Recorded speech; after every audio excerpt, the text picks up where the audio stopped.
हमारा तो शुरू में आइडिया था कि दिल्ली के बाद शुरुआत पटना से ही करें। तो पटना में पिछले 2 साल से हम ऐसी बिल्डिंग ढूंढ रहे थे, फाइनली एक बिल्डिंग मिल गई तो हम लोग अब आ गए कि जो कुछ भी सुविधाएं दिल्ली में हैं वो सारी एज इट इज़ पटना में मिलेंगे। चाहे वो टीचिंग हो, लाइब्रेरी हो, मेंटरशिप हो, नोट्स हो, कोई भी कमी होगी तो मैं जिम्मेदार हूँ। पटना तो सिविल सेवाओं के लिए स्पेशली हिंदी बेल्ट में सबसे महत्वपूर्ण स्थान है ही, और मेरा वैसे भी लगाव इस शहर से अच्छा खासा। बिहार से मेरा बहुत पुराना लगाव है। मुझे पटना की गलियां सड़कें जितनी आपको पता लगभग उतनी मुझे ही पता होंगी। मुझे मतलब एक चीज़ जो बहुत पहले हो जानी चाहिए थी, थोड़ा देर से हुई लेकिन हमारा तो शुरू में आइडिया था कि दिल्ली के बाद शुरुआत पटना से ही करें। कई ऐसे संयोग बने कि हम थोड़ा लेट हो गए। पहले इलाहाबाद गए, फिर जयपुर, इंदौर, लखनऊ, रांची, उसके बाद पटना आए। एक कारण ये रहा कि एक ऐसी बिल्डिंग जहाँ पर मतलब फायर एनओसी और जो कंप्लाइंसेस हैं, 2 सीढ़ियाँ, ऐसी बिल्डिंग्स बहुत मुश्किल से मिलती हैं।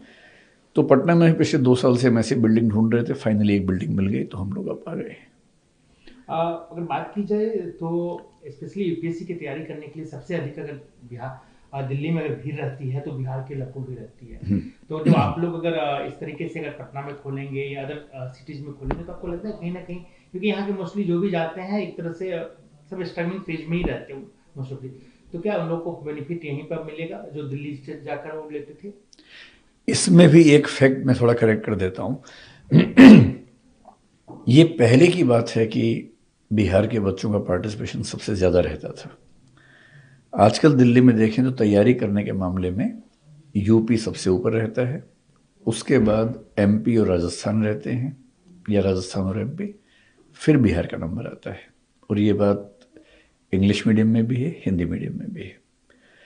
सरप्राइजिंगली पिछले कुछ सालों में सक्सेस रेट में भी बिहार का वो जो पहले लेवल हुआ करता था वैसा नहीं है। या तो यहाँ के लोगों का इंटरेस्ट कम हुआ है, या बाकी राज्यों में इंटरेस्ट बढ़ गया है, तो कंपटीशन अब थोड़ा और गंभीर हो गया है।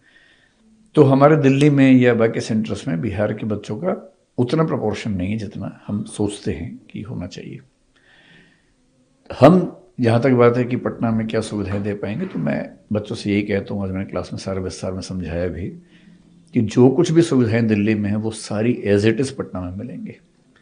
चाहे वो टीचिंग हो, लाइब्रेरी हो, मेंटरशिप हो, नोट्स हो, टेस्ट सीरीज़ हो, जो कुछ भी हो। और ये सारी टीम्स हमारी सेंट्रलाइज्ड हैं। दिल्ली में टीम बैठती है, वो सारे सेंटर्स को मैनेज करती है। तो जो मेंटरशिप की सुविधा हम दिल्ली में देंगे वही जयपुर में होगी, वही प्रयागराज में, वही पटना में, वही रांची में। हम उसमें कोई डिस्क्रिमिनेशन नहीं करते हैं। और मैंने क्लास में साफ साफ कहा बच्चों को कि कोई भी कमी होगी तो मैं जिम्मेदार हूँ, और आप इन सब बातों से निश्चिंत होकर यहाँ आ सकते हैं। पटना, मैं जानना चाह रहा हूँ कि मतलब बिहार से कैसा लगा हुआ है आपका? बिहार से मेरा बहुत पुराना लगाव है, और हरियाणा से मैं हूँ। दिल्ली में रहा हूँ पिछले 30 साल करीब। इन 2 जगहों को छोड़ के जहाँ से सबसे ज़्यादा लगाव है वो बिहार से ही है, पटना से ही है। मेरी पत्नी का मायका सहरसा में रहा है, गांव में डुमरा में। पटना में लंबे समय तक वो रहे हैं। मेरी मदर इन लॉ को यहाँ से साहित्य अकादमी अवार्ड मिला है मैथिली भाषा में। तो जब शादी हुई तब से लेकर 10 साल तक, यानी कि 97 से 2009 तक, बल्कि 12 साल तक वो यहीं थे, तो मैं अक्सर आता रहता था। मुझे पटना की गलियां सड़कें जितनी आपको पता लगभग उतनी मुझे ही पता होंगी। मुझे ठीक ठाक यहाँ का आइडिया है। उसके बाद आना कम हो गया क्योंकि यहाँ पर कोई था नहीं। बीच में एक बार केवल 2017 में आया था, एक दिन के लिए। तो अब आया हूँ। तो पटना तो सिविल सेवाओं के लिए स्पेशली हिंदी बेल्ट में सबसे महत्वपूर्ण स्थान है ही, और मेरा वैसे भी लगाव इस शहर से अच्छा खासा है। अगर बात की जाए सर तो आप भी आए हैं, लेकिन इससे पहले भी बिहार में बहुत सारे ऐसे कोचिंग संस्थान हैं। बीच बीच में खबरें भी आती हैं, आरोप भी लगते हैं कि कहीं ना कहीं कई संस्थान ऐसे हैं, सब नहीं है बट कई ऐसे संस्थान हैं जो बच्चों को गुमराह करते हैं।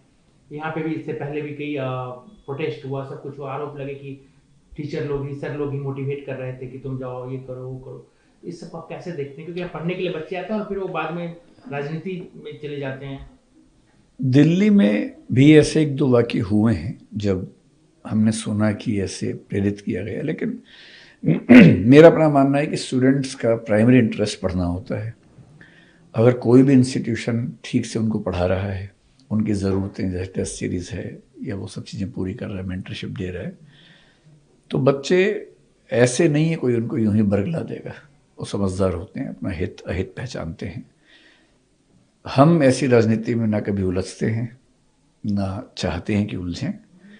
मुझे नहीं लगता कि अगर सारी सुविधाएं हम ठीक से बच्चों को दे रहे हैं तो बच्चे भी इस लेवल पे उलझेंगे। तो हम तो 7 शहरों में पहले हैं, मुखर्जी नगर जोड़ लें तो 8 मान लीजिए। मुझे नहीं लगता हमारे साथ आज तक ऐसा हुआ। केवल एक इंसिडेंट बहुत छोटा सा 1 दिन का था, और वो भी कोई ऐसे खास उसका मतलब दबाव हुआ हो, हमें ऐसा महसूस नहीं हुआ। सर आपने कहा कि बिहार के बच्चों का जो है मतलब मैंने जब कहा कि आपका यूपीएससी में सबसे अधिक बिहार के बच्चे पार्टिसिपेट करते हैं, हम लोग बचपन से सुनते आ रहे हैं कि बिहार के जो लोग हैं सबसे अधिक आईएएस आईपीएस बनते हैं। तो ये इंटरेस्ट अगर कम हुआ है या लोग आज की तारीख में अगर नहीं जा रहे हैं यूपीएससी की तैयारी करने, उसकी मेन वजह क्या लग रहा है? मैं ये नहीं कहूँगा कि इंटरेस्ट कम हो गए, जैसे सोशल इकोनॉमिक फैक्टर्स काम करते हैं। अगर आप देखेंगे तो लगभग 2000 के आसपास जितने आईएएस आईपीएस रिटायर हो रहे थे वो अधिकांश केरल तमिलनाडु के लोग हुआ करते थे। उसकी वजह ये थी कि 1960-70s में वहाँ पर एक सोशल शिफ्ट हुआ था बहुत बड़ा, और वहाँ के जो अपर क्लासेस थे उनको सेंट्रल जॉब्स बेहतर लगी क्योंकि वहाँ पर बहुत सोशल टर्बुलेंस था। फिर बिहार में जब ये सोशल मूवमेंट्स हुए तो यहाँ पर भी ये वाली मोबिलिटी की चाह बहुत हुई और लोगों ने सिविल सेवा में आना शुरू किया। मैं ये कह रहा हूँ कि पिछले कुछ समय से राजस्थान में विशेष रूप से हम देख रहे हैं, महाराष्ट्र में, हरियाणा में, इन सब राज्यों में सिविल सेवाओं का रुझान काफ़ी बढ़ गया है। अब क्योंकि कई राज्यों में रुझान बढ़ गया है तो अब बिहार की डोमिनेंस जो पहले थी वैसी नंबर्स में नज़र नहीं आती है। हो सकता है कि बिहार के बच्चे उतना ही इंटरेस्ट आज भी लेते हों, लेकिन पहले बाकी राज्यों में कम इंटरेस्ट था इसलिए एक तरफा तरीके से नंबर दिखता था। आज हम रियल नंबर्स देखेंगे तो वैसा नज़र नहीं आएगा। सर आपने यहाँ पे कितने स्टूडेंट का प्लान किया है कि मतलब ये ऑक्यूपाई कर सकते हैं, ये बैठ सकते हैं, यहाँ से टीचिंग कर सकते हैं? हमारे पास अभी क्योंकि 4 फ्लोर इस बिल्डिंग में है, 1 फ्लोर और मिलने वाला है, सारे क्लासरूम मिला के मेरे ख्याल से हम 1500 बच्चों की व्यवस्था कर पाएंगे एक समय में, और 2-3 बैच होते हैं तो अगर 3-4 हज़ार बच्चे भी हुए तो मैनेज कर सकते हैं। हालांकि हम 1 फ्लोर पे पूरा लाइब्रेरी मेंटरशिप करने के मूड में हैं, तो मेरे ख्याल से 1,500 से 2,000 बच्चे हम पहले साल में। इसका मतलब ये नहीं कि इतने बच्चे, कई बार क्या होता है एक बच्चे ने 2 कोर्स में एडमिशन लिया, 3 में लिया तो वो 3 हो जाएंगे उस तरह से कि सीसेट का एक बैच चल रहा है, एक एसए का बैच चल रहा है, एक जीएस का चल रहा है, और अगर ज़रूरत पड़ेगी तो हम और बिल्डिंग लेंगे, लेकिन शुरुआत करने के लिए बिल्डिंग काफ़ी होनी चाहिए।